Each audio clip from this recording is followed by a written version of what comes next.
What's up, everybody? Welcome back to another episode of the Guys of Texas. We are recapping the number 25 Vanderbilt going down to the number 5 Texas Longhorns, now number 6 Texas Longhorns. Texas won 27-24. Quinn Ewers with 27 pass attempts or 27 catches on 37 attempts, 288 passing yards, 3 TDs, all in the first half, 2 interceptions. Weisner led with 17 carries, 79 yards. DeAndre Moore led with 6 catches, 97 yards, 2 TDs. Pavia went 16 of 29 for 143 yards, 2 TDs, 2 interceptions. That is double of what his season was before that. He also rushed 16 of 67 yards. And their best receiver, junior Sherrill, 5 receptions, 62 yards. Another big stats on the line. Texas giving up 4 sacks on the game. Texas did get 2 sacks on Pavia, but game was not close in the first half and ended up letting them crawl right back in the second half. So, what'd you boys take away from the game? It was weird. The score, with the mistakes and everything, we let them back in, but it never really felt like we were that close to losing that game, in my opinion. I felt like we handled it pretty well. Obviously, there were some chinks in the armor, but with some fluky plays, it made it a lot closer than the game felt, in my opinion. But Vandy plays well. They're not the Vandy of old. No, that is not an old Vandy team, that's for sure. Yeah, scrappy Vandy team. Like Seth said, it felt looking at the score, it was just kind of like I felt like we were controlling that game the entire game. We just had so many chances where we could have put it away, but like I said to you all during the game, I was like, man, these self-inflicted errors are just so frustrating. The penalties, I know the interceptions were, kind of out of Quinn's hands with the tip passes. There's not a whole lot you can do in that situation, but just getting the ball down the field. I feel like we did a good job of having methodical drives and getting down the field, but we never really had too many explosive plays throughout the entire game, it felt like. And momentum just kind of shifted there in the third quarter whenever Vanderbilt got that score. And then it was a little just frustrating that we couldn't put the game away because I felt like we had multiple drives where we could have just put them to bed and let it linger all the way into, late in the fourth quarter. But, overall, you go on the road and beat a top 25 team, you really can't complain considering how college football has gone this year. Yeah, I in the middle of that game, Pavia goes out for a couple plays, and I text the group of, no, I don't want Pavia getting hurt. I want to beat Vandy with Pavia. And then Nate Johnson came in and went, oh no, let's go ahead and put him back in because we definitely want Pavia back in there because Johnson he only had 2 pass attempts and 1 for 12 yards, but he was managing the game just the second he came in. He only played a couple plays, but it was one of those they've got a decent backup quarterback as well. Like Vandy, that's the thing. Vandy doesn't do anything very flashy, but they're very scrappy. They are a junkyard dog type of team, and they find ways to get things done. And Pavia, man, he just kept fighting back. He was hurt and just kept fighting. I'm very impressed with him. He's a very, very good quarterback, very mobile. And I think the Texas defense handled him overall well. They held him 67 rushing yards, under 150 passing yards. So the defense, positive wise, defense played very well for me. I think a lot of the guys stepped up with Muhammad and Williams being out. I think they definitely stepped up a lot, and overall the defense is ready for a championship run. I think that is definitely a positive. What other positives did you guys get from the game? The biggest one that I wanted to talk about was just the lack of fall off with the players that have had to step up, like Jelani McDonald, Michael Taff. Those seem like they were going to be okay, this is all of a sudden we have to pay attention. It's going to be a weak spot. There's been zero drop off. Those guys are playing phenomenal. And I mean, everybody talked about the depth on the Texas roster coming into the year, that was going to be a strong suit for us, and like seeing that actually play out. Wisner, I mean, Wisner wasn't supposed to be our starter. He's playing excellently. So just the ability of these second string guys to step up and not really see a drop off is what I thought was the most impressive thing in the game. Yeah, for sure. McDonald was, I mean, all over the field, man. He was really playing aggressive, and you could tell he was going after it, being in that role. But yeah, one bright spot is just the defense. I mean, they got put in multiple bad positions with the tipped interceptions, and they really buckled down and really only gave up one extended drive. Everything else was, once again, these 30, 40-yard drives where teams are having to get into field goal position or scoring position. So the defense held up strong, and man, Taft played his best game of the season. I mean, I feel like he was flying around the field, and just watching him play was super fun because you could tell he's the heartbeat of that defense. And seeing him and Jade back there has been a lot of fun to watch this year. So defense was definitely the bright spot in this game for me. Taft was also named co-defensive player of the week. So for the SEC, awesome. So that's great to see. A couple things for me. Number one, I'll talk about DeAndre Moore. Like that kid has stepped up, man. Like he is, Bond was out. He stepped in that role, and it wasn't just like his play with the football. The one that sticks out in my mind is when Gunner's running down the field, and DeAndre is trying to get that block, and he missed the block, and Gunner gets down, and he was more upset about the fact that he did not block for Gunner because he wanted to see his guy score. And that's what was cool for me to see with DeAndre, is the fact that he's such a team guy too. Like he wants to get out there and block. He wants the other guys to do well also. But when he gets the ball right now, he's making things happen. And there's just a lot of positive things with DeAndre. Like I'm loving the way he's playing. He's definitely, we saw a little bit of it in the spring game. We were like, oh, wait a minute. And we're seeing him continue on, and he's just getting better. So that's one good thing. And the other thing was Quinn. I mean, Quinn, he went 17 straight passes, completions. He only had, I think there was a bunch of 0 pass in the air yards, but they were still making the plays. And Sark was asked about that in the press conference, and he's like, that they're just playing us deep. They think we're going to throw the ball deep every play, so they're playing us deep. So it's leaving us to do the check downs and all of that. Like, so basically everyone's playing. They're so worried about our speed that is probably one of the big reasons why we haven't thrown the ball down the field as much. The one time we did throw it down, he said they were in man, and Quinn checked it down, changed the route with Moore, and made a big play. So Quinn, I think he definitely responded very well. I mean, especially that first half. Like it was something he had to do, was step up in that first half, because that's where we talked about. That's where Vandy's going to get us, and they ended up coming back in the second half. But they had to play from behind this time, and stepping up and getting those 3 passing touchdowns. I think he was making the right throws. He was making accurate throws, protecting the football. The two interceptions it's not on him at all. They just so happened to be batted directly up in the air, and caught for an interception. So I don't blame him whatsoever on that. I think Quinn played about as good a football in the first half. Second half, I think some of it was. I feel like some of it was the play calling. Now we'll just switch over. Or do you have anything else on Quinn before I move on? I mean, I thought he played well. I mean, it's still disappointing. I still find the overall a little bit disappointment, and it's either the play calling or like Sark said, that they're covering us deep, but just the lack of, not explosive, but just anything besides just the dink and dunk to the outside. I just keep wondering how long we can keep doing that style of play and it not bite us. But it was nice. I mean, he did what he needed to do. I wasn't worried. I mean, yeah, the batted passes were frustrating, but I just felt like he played the game he needed to play. He got the job done, and I was happy that that's what way it went.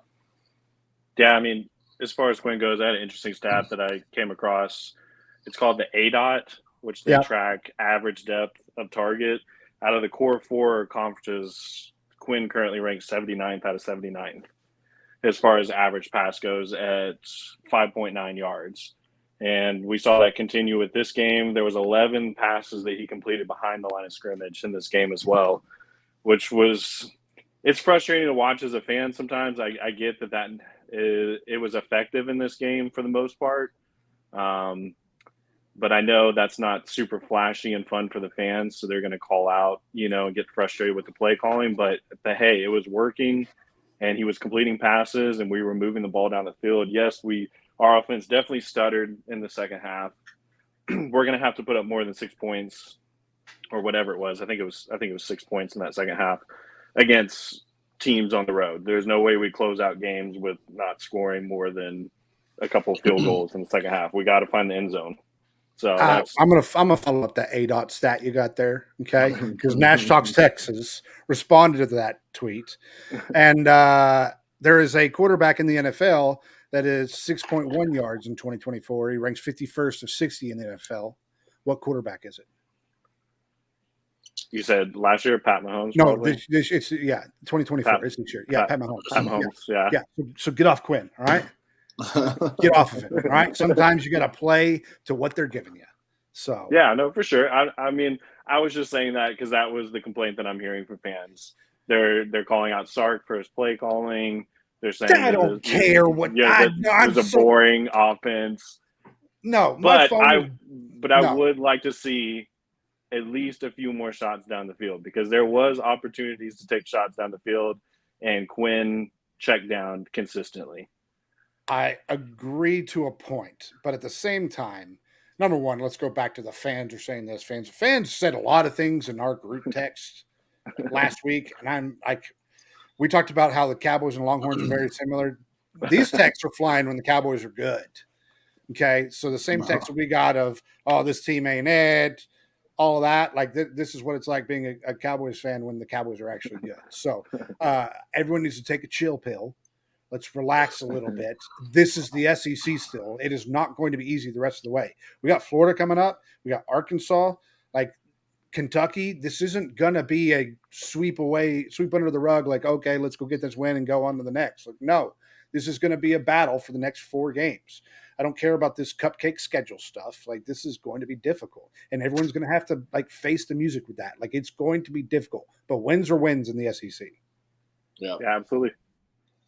So, don't text me in the third quarter when we're winning. All right, Travis. I'll say it. Love you, buddy. I didn't think you were going to call that name. I was. You said fans. Yeah, I know. But yeah, that's the one that stuck out of my mind. Luckily, it wasn't Zach because I really would have gone off at that point.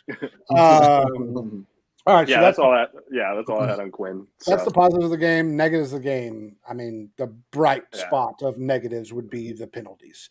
10 penalties this game, 8 penalties the game before. That's 18 penalties, and the ones that came this game, they all hurt us. There was a penalty, the roughing the passer. That was a pick 6. That's brought back. There were multiple penalties where it's like a 14-point swing in that one where they ended up getting the ball back after that and going down the field after it was the interception was called back for the roughing the passer. And Sark talked about that. The penalties are that the discipline right now is what's hurting us. The discipline is there. We win that game by 3 touchdowns easily, if not 4. Yeah. Well, for sure. Yeah, that one. The other one that stands out glaring was the pass interference by Malik Muhammad. Yes. On that fourth down. Was it third down? Yeah. Yeah, there was just so many of those that just felt like we could not get away from it. And that was super frustrating. Yeah, I mean, I look at the offensive line again. I really was hoping that they would come out and assert themselves and play a clean game, keep Quinn on his feet. And I know there was some times that Quinn did hold the ball a little long in the pocket, but overall, I feel like we really just didn't get a flow going on that line. There was penalties, holding calls, and then you give up 4 sacks. I mean, that's a lot of sacks in 2 games, man. That's 11 sacks in 2 games, and we know Quinn's track record with him getting hit.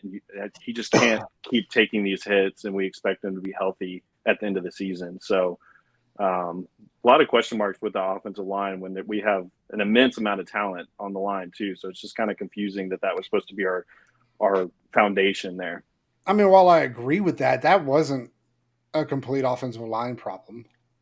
Like number one of the holding penalties, the one on Gunner was trash. Like what Yeah, else that are one was you bad. supposed to do in that play? Like that's not holding whatsoever. But there were misassignments by Wisner, by Blue. Gunner Yeah. had a couple misassignments. So a lot of it, I mean, it's not just now the penalties and everything. Agree. We still got to clean up the offensive line. I'm not saying they were great because they do need to clean some stuff up, but a lot of it was missed assignments with people they were supposed to pick up. I mean, Yeah. we can't completely blame the offensive line on those sacks for sure. Yeah, I I mean, mean, not all they're the just sacks for sure. yeah, but it's multiple weeks of seeing like it was supposed to be the bright spot of our entire team was our offensive line. They were being viewed as possibly the best offensive line in the country, and it's not just specifically the O line, but there is some communication issue happening with protecting Quinn on a Right. consistent basis. So it's I mean, I don't know. what the Georgia game wasn't it? Blue that was supposed to pick him up when he got blindsided in the backside. Like it's a common theme right now of it's personnel pickups. Like I don't know if that's Quinn not checking down for that, if it's just a straight missed assignment. But especially defensively, they're scheming for that now, and they're Yeah. starting to pick that up. So blitz wise, Yeah. I mean, I feel like they definitely brought the house a few times. Yeah.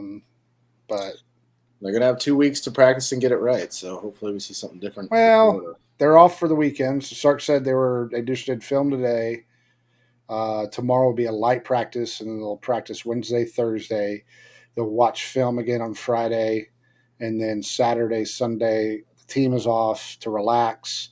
Sark's going to go recruit, and then back on Monday. So they're at least taking a little bit of a break to kind of reset and do all that. So Yeah, absolutely. what? Any other Yeah. negatives from the game? Well, we went over the ones that I had written down. Yeah, I don't really have a whole lot of other negatives. I mean, I feel like we kind of touched on, and penalties was the biggest thing for me that I was just consistently frustrated by. I got a question. Where was Golden in the second half? Guy disappeared. Yeah. I mean, he put it all out there with that one-handed touchdown catch and just need to relax.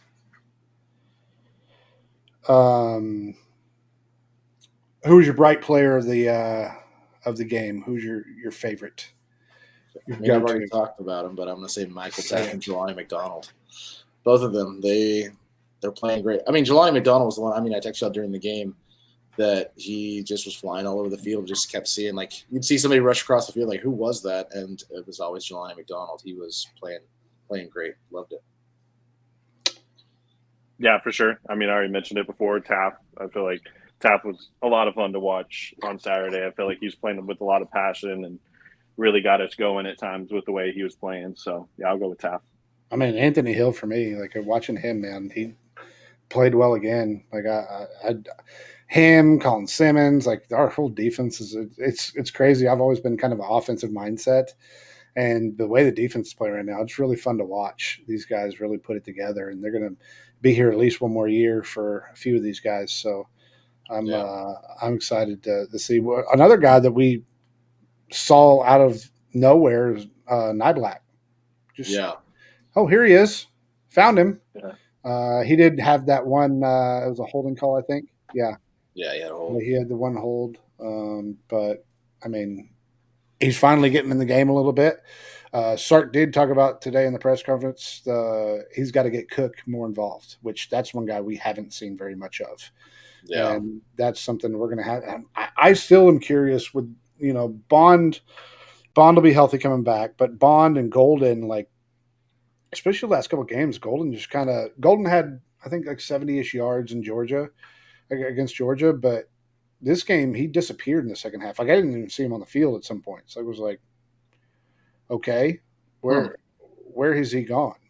They went more with Wingo and DeAndre, and so I'm curious to see what that's about, whether or not he's injured. I hadn't seen the injury list come out, but Was Sark asked about Cook, or did he bring Cook up?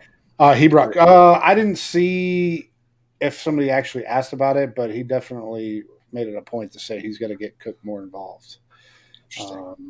Bolden did get a little bit more playing time on the offensive side this time around. So I think that's Sark at the end of the game, really trying to reward him for what he's been doing.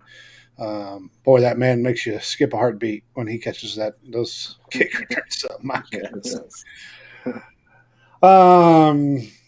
Anything else from the game? Texas showed up well. I mean, we had a home field advantage there in Tennessee, so that was pretty cool to see. Yeah. I think we need to eventually make it a trip to go there. I doubt we'll play them for a little while, but in Nashville again. But I mean, it only took us. I mean, everyone was upset. It's been 97 years since we beat Vanderbilt, so it's finally good to be on the winning side of Vanderbilt. I mean, we'll have Vandy at home next year, won't we? Yep. We'll have them at home. Yeah. So maybe we'll go play them at the Cotton Bowl again. Just get rid of the Red River. Just for the record, there was no net. On the sideline. Told you, yes. And also, the end zone is still being constructed on one side. So, did y'all see the Ohio State fans start throwing trash? Yeah. They started calling us out immediately. It's like, bro, like I guarantee you, those are not students doing that. Like ours were the students. So I'm quick to point the finger at who it was at ours. I guarantee you, those were just the morons in the stands, just a regular old fans. Just let's throw it. And also, doing that does nothing. Like, so sorry, it was a targeting. Like, I don't know what to tell you, and you're not going to get that call reversed. They just reviewed it. Okay, you got to figure out how to actually use the water bottles. And of course, Klatt just like, say this is what I was saying. This is what I was saying last week. This is a trend that's going to start. Shut up, Joe Klatt. Come on. I don't know if that Joel Klatt's impression. It's not. He's not as southern. Part. No, he's not as southern. I got to figure out the. He's very robotic though. Yeah. I'll work on that one. You got the bye week to work on it. Yeah, I've got a full bye week. Going to games of the week from last week. Oregon, number 1 Oregon beats Illinois 38-9. That game really was never a game. They cruised. It just poor Illinois. They had a good season. Oregon's operating. They finally became the team that people thought they were going to be this season. Yeah. I mean, they've definitely played above expectations from whatever we thought at the beginning of the year. Yeah. I'm trying to pull up the rankings. Here we go. Okay, so current rankings. Oregon's number 1, Georgia number 2, Penn State number 3, Ohio State number 4. Miami moves to number 5, jumping Texas at number 6. Why Ohio State is still sitting at 4 makes no sense to me. Ours was at least a ranked game that was a close game. Ohio State's was not. Nebraska should have won that game. Like, I don't know. Raiola just tanked in the last second. Yeah. Number 7, Tennessee. Notre Dame moves up to number 8. They're creeping up from 12 to 8. BYU still getting no love at number 9. A&M is at 10. Clemson 11 with Iowa State, and Indiana still getting 0 love. Why they're not in the top 10 at least is crazy to me. Yeah, that actually is crazy. Like that's actually wild. Like I wouldn't be upset if Indiana was in front of us. I mean, 8-0, man, in a major conference is crazy. Yeah, and they've got Michigan. They'll be 10-0 next week because they got Michigan State. Yeah. Bama moves up to number 14. Boise State to 15. LSU drops 8 spots to number 16. SMU moves up 2 spots to number 20. Army moves up. Navy moves out. Navy gets beat. Poor Navy. Notre Dame just hates our troops. Yeah. I mean, typical. Yeah, it was tough. Took an L on that pick. Yeah, that was a bad L too. Yeah. We'll go over those in a minute. Colorado moving up in the top 25. Man, it's so weird. Kind of quiet. It's kind of quiet because it's Big 12. Like, Yeah. it's just what game? I mean, look at Utah. Utah was like the front runner, and now they're getting beat by Houston. Wild. At the buzzer beater. Yeah, it's bizarre. Ole Miss and Oklahoma, 26-14. I mean, Arnold came in and gave a little bit of a spark, but Ole Miss is that ain't it. No. Ole Miss is not it. I was really nervous about them at the beginning of the season, and that has all faded away for sure. Yeah, they're they've got another loss coming for sure. SMU holds off Duke 28-27 in overtime. Thank God, saves my ACC pick. Freaking block kick at the buzzer. Did you see that? He hopped the line and blocked it. Crazy. Who was that? Was that the Cowboy game or was that the Texas game? Somebody hurdled. It may have been the Cowboy game. I'm merging everything together now, but somebody like jumped the line and got right up to the kicker and still just whiffed on the block. It's like, okay.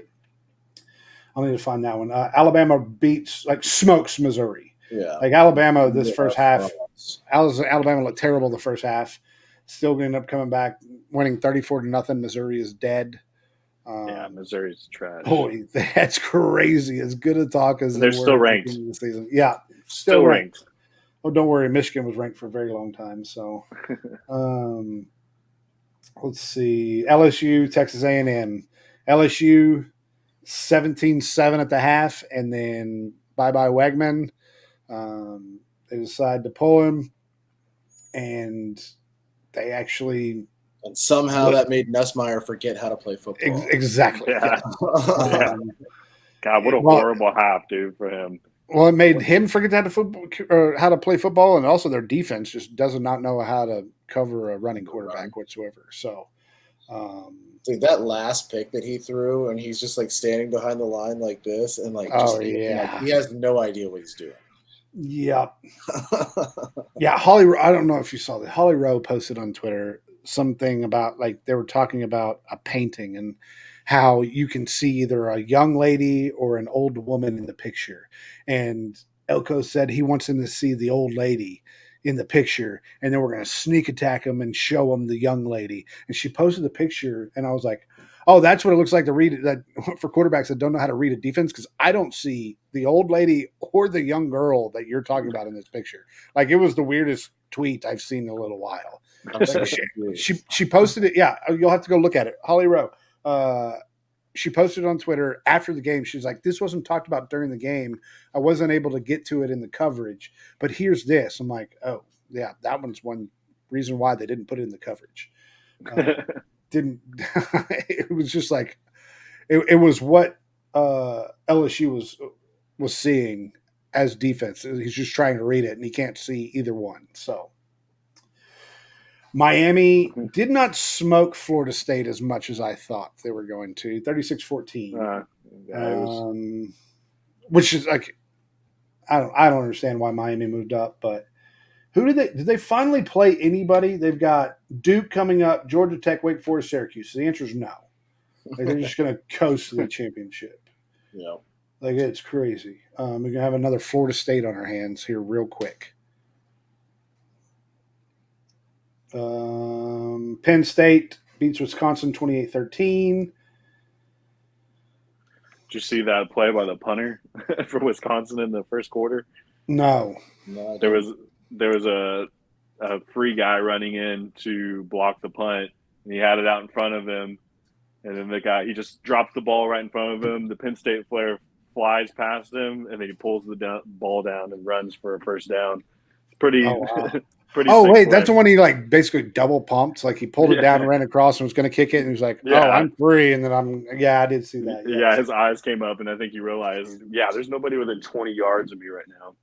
That was kind of the score doesn't really reflect how close that game truly was, because that game was 14-13 going into the fourth quarter, and Penn State kind of pulled away there at the end. So, yeah, still a lot of question marks on Penn State. I guess we'll get a better feel for him this next week with with them going and playing Ohio State. Yeah.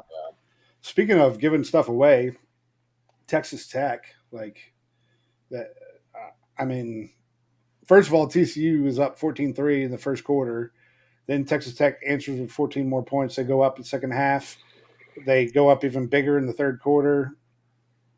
And all of a sudden, TCU's just rolling right back like they've played football all season somehow and end up winning 35-34. Texas Tech fumbles the ball. I'm pretty sure they were in TCU territory and fumbled the ball. So, again, back with the Big 12, you got the kicker with the fake field goal, flashing the MAGA shirt underneath him. No telling what kind of suspension's coming up from that. But TCU squeaks out a win. We had our local TCU fan in the building, D, yesterday or for the game, watching with me, and he was just watching on his phone that game, and he's like, "Oh my gosh, we actually won!" I was like, "I'm shocked, as much shocked as you are, because TCU is bad." Yeah. West Virginia beats Arizona. K-State almost got beat by Kansas. Yeah, the game's close. Kansas found a way to lose. Yep, shocker.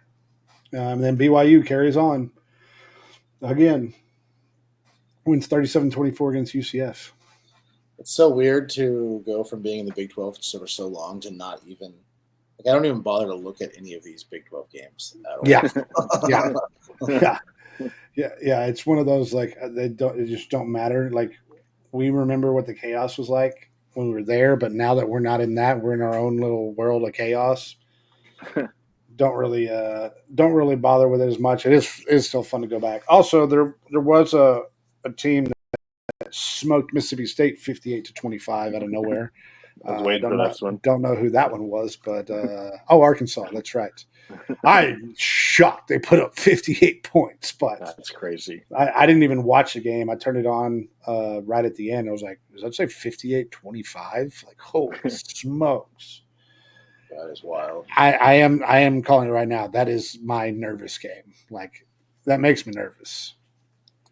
They're just that scrappy team that always comes away with like one or two big wins. Yeah. We just got to avoid it. Yeah, that's definitely the one left on the schedule that I'm most worried about. I'm just glad it's not a night game. Yeah. Something about being in Fayetteville at night is a different kind of challenge. So at least we got the early game. Don't ask. And the A&M game. The A&M game is looking rough also. So.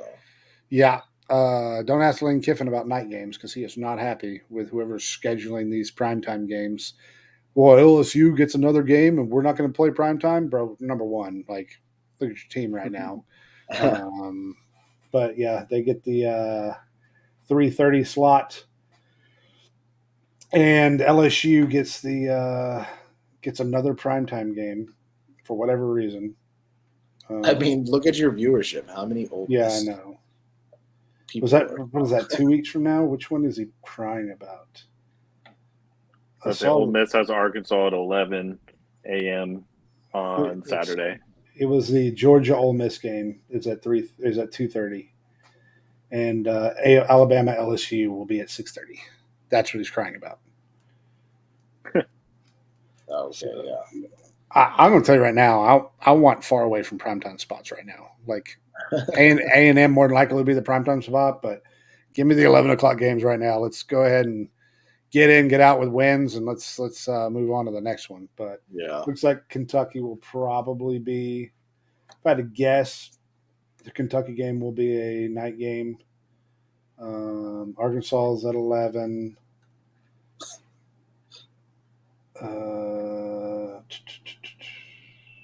John, are you a tongue out when you're focusing kind of guy? Yeah, for sure. Just see me when I play Apex. Play Apex, that's all it is, man. Yeah, it's still undetermined whether or not it'll be the flex game for 3:30, 4:30, or 6 to 8 Eastern time. So, I guess let's move on to last week's picks. I went 2-3, Arkansas and Baylor for me, and Texas Tech, Syracuse, and Mizzou all failed me. Seth went 1-4. Penn State's the only one that saved him there. And Jono went 4-1. Back So in it, baby. Climbs back into it. the standings are Seth in first place at 15-16. I am in second place with 14-16-1, and Jono is at 14-17. So There we it go. is clean slate here, boys. We are doing this early. We are on a Monday. We are going to pick our game still. We will not record until next Wednesday. That's when we're going to come back in, and we're going to get our own rejuvenation before it's going to be a little bit of a long season after this, boys. I mean, shoot, we play 2 more games, and we're only technically halfway through the season if we go all the way to the championship game. So we still got a long road ahead of us, so we're going to take a break. But with that being said, I'll let last place from last week go first this week. All right. That's you, Seth. Yeah. I just want to make sure. Yeah. Okay. This is weird. I haven't done this before. Oh, yeah. My first one, I'm going Army minus 23.5 versus Air Force. They're just going to beat them down on it all day long. And then I stole this one before TJ could take it. I took Arkansas +7 versus Ole Miss. So you're welcome, TJ. Illinois +3 versus Minnesota. They're playing at home. I think that's a pretty good one. Indiana +7.5 against Michigan State. Did I write that down right? That can't be right. There's only 7.5. They said +7.5. Yeah. Illinois is the underdog in that game. Glad to take that one. Crazy. And then last one is Vandy +6.5 versus Auburn. Put some respect on Vandy. Oh boy. Now he's a Vandy lover.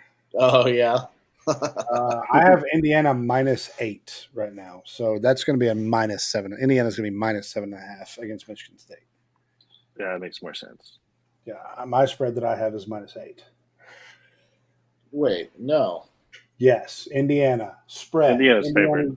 -8 is what I have. So you can take the 7.5, but it's minus. There's no way. Oh wait, we're talking about Indiana versus Michigan State. Yes, Indiana is favored. Wait, Sky, whatever book you got, I need that. Did you? Because I think you said Illinois. You said Illinois +3 versus Minnesota. Indiana minus. Yeah, okay. It's changed to 8. It was at 7.5 when I put this in here. Right, but it says plus in here. Oh, does it? Okay. Yeah. Okay. There we go. Yeah. It's a 15-point swing. Yeah, that didn't. I questioned it as I said it. Let me just verify this Vandy versus Auburn one real quick, just to make sure we're not cheating the system now. Let me go to unranked teams for Vandy now. That was fun while it lasted for them. Auburn is -6.5 there. Okay, so you've got Vandy +6.5. Yeah. All right. I will go next with being 2 and 3. I have Penn State +3.5 over Ohio State.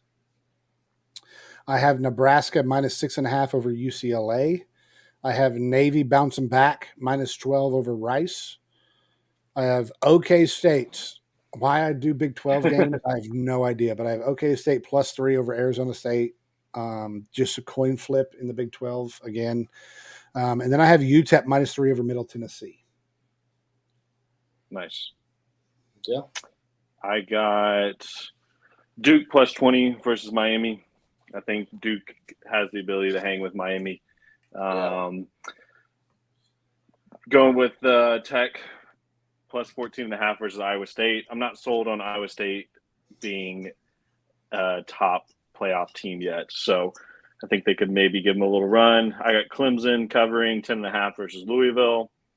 I got Baylor covering 3 versus TCU, and I got North Carolina covering 2.5 versus Florida State. Okay. Interesting. UNC's only 2.5 against Florida State. That's crazy. Yeah, it is kind of crazy. I guess UNC has had a tough up and down season. Yeah, it's probably our boy Max last year. I would Kind of guess. has that feeling. It kind of has that Yeah. feeling for sure. Should have he's. stayed I mean, retired. yeah, man's Then getting up there.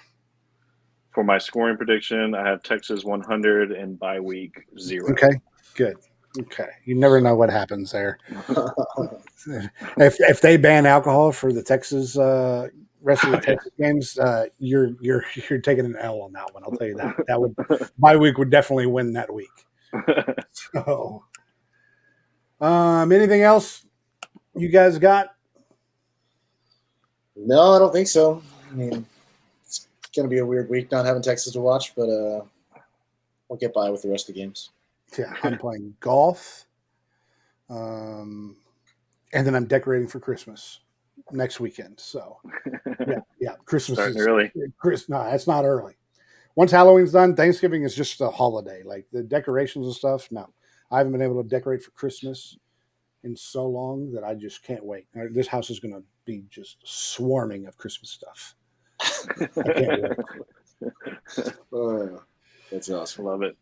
All right. Well, with that being said, we're going to take a little break. We'll see you guys next Wednesday. Until then, hook 'em horns, boys. Welcome, y'all.